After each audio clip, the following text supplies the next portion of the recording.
There is a new type of gold scam that is making its way across your phone lines and your internet and even in person. And we're going to talk about that and what you should be on the lookout for as we explore.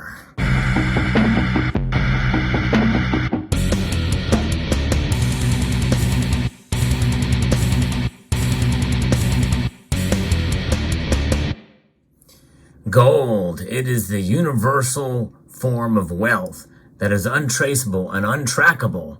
But I'm usually, when you get gold coins even, you're fairly well protected, but nonetheless, coins themselves have some identity to them, and liquidity can be a little bit of a problem depending on where you take those gold coins. For instance, this Royal Canadian Mint maple, or this is actually a specialized collectible 5/9 pure gold coin. But even if it was just a maple leaf, you take this over to overseas in Saudi Arabia or in India, you may have a little bit of a problem trying to liquidate it. So what are they doing? They are now shifting their focus to gold bars. Yes, indeed, gold bars. Of course, what is it about gold bars that is so appealing to these criminals? Well, first, let's talk about this story, this new story that I found out of Franklin County, Missouri. A Union Police Department investigation led to charges against an Alabama man for a scam that cost the victim $65,000. And no, it was not in cash either. Court records show that 30-year-old Sasi Karamuri, which sounds like he's probably Indian, perhaps, certainly somewhere in the East. He's charged with financial exploitation of an elderly person, although he is still on the loose and not in custody, according to KMOV.com. Captain Michael Williford told News 4 that the scam began with a phone call to the 84-year-old victim from the scammer.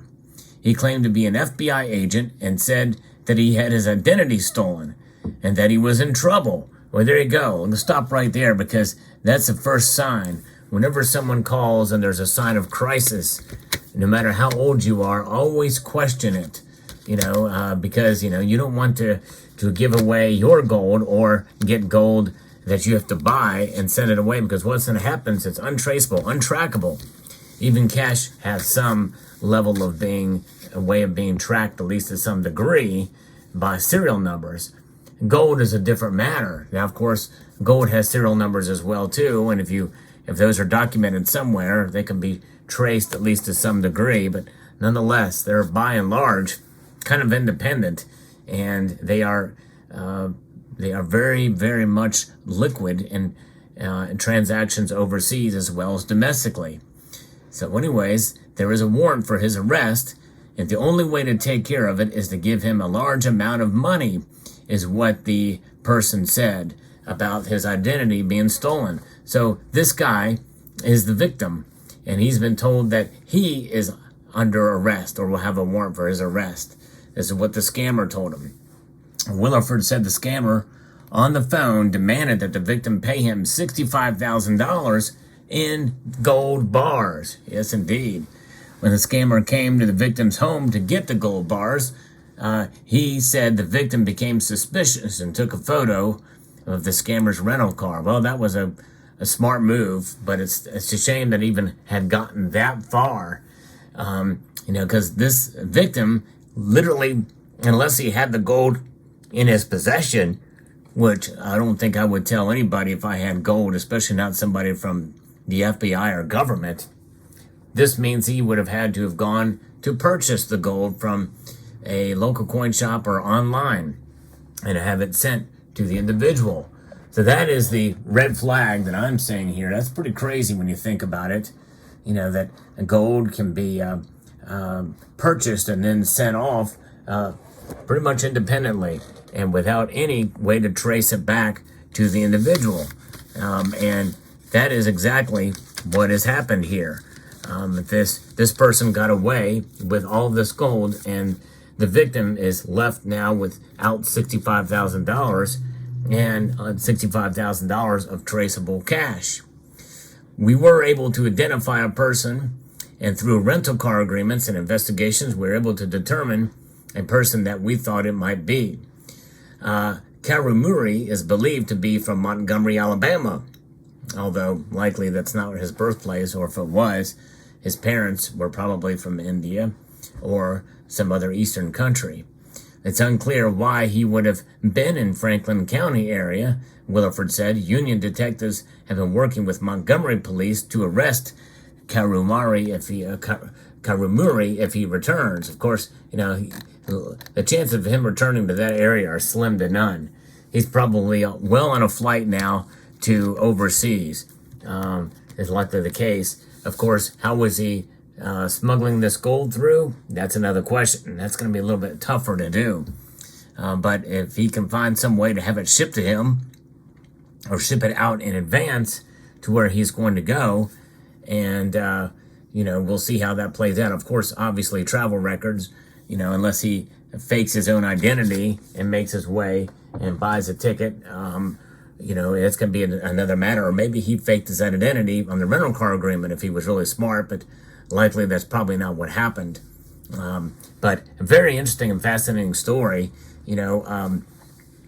Gold is obviously up there so much in price, and even though it's pulled back a little bit now, it's still well above $1,900 an ounce, which means that it's very valuable, and there's a lot of value in a small space. And even if this person took these out of the assay cards, it's still genuine gold, and he could pocket them or what have you. The 1 ounce size is the most common size of gold bar. He would be fooled to buy a kilo gold bar. That would go through customs, and much harder to hide that than it would be for 1 ounce bars.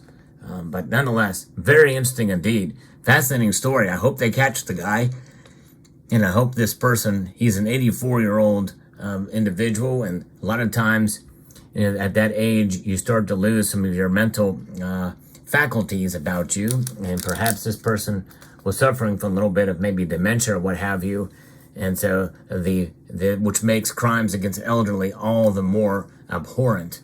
And so this person really needs to get charged for the fullest extent of the law, in my view, for a crime such as this. But be on the lookout. Be warned, because you never know what's going to happen, and you may get a call. But obviously, a federal agent or a government official are not going to ask for money over the phone, especially.